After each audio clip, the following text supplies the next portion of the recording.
5, 4, 3, 2, 1 start.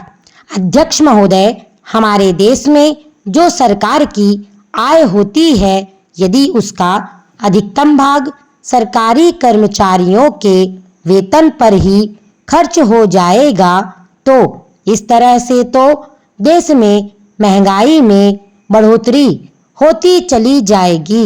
इसलिए हमें इस स्थिति को रोकने के लिए कठोर कदम उठाने होंगे। आज देश में जो लोग भी काला धंधा करते हैं उनके साथ कड़ाई से निपटना होगा और जो बड़े बड़े व्यापारी हैं उनके साथ भी सख्ती बरतनी होगी। सरकार की इस समय जो नीति है, उसकी जो विचारधारा है, उस पर हम सबको पुनः विचार करना होगा, जिससे देश की हालत में सुधार हो सके। करोड़ों रुपयों का अनाज जो आज बाहरी देशों से मंगाया जा रहा है, इस पर मुझे कोई आपत्ति नहीं है। सरकार ने एक बार अनाज का व्यापार अपने हाथ में लिया था और उसके बाद फिर सरकार ने व्यापारियों के भरोसे पर इसको छोड़ दिया।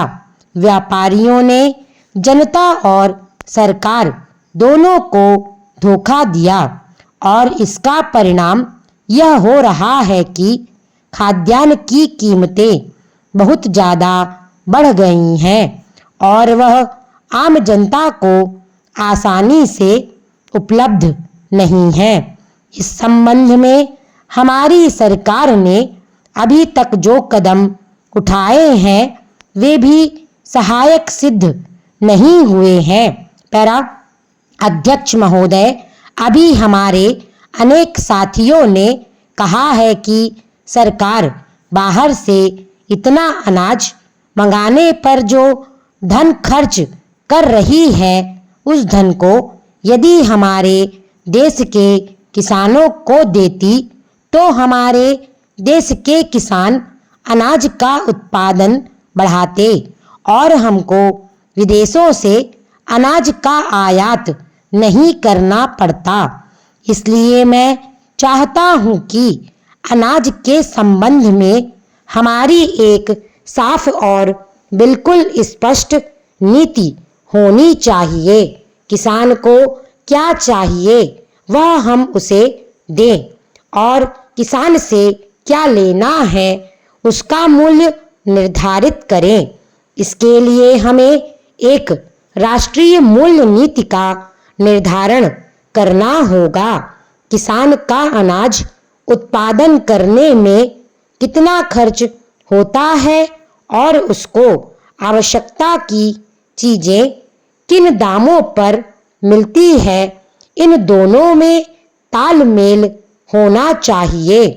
किसान गन्ना पैदा करे, किसान कपास पैदा करे, किसान गेहूं पैदा करे तो उसको कुछ तो लाभ होना चाहिए।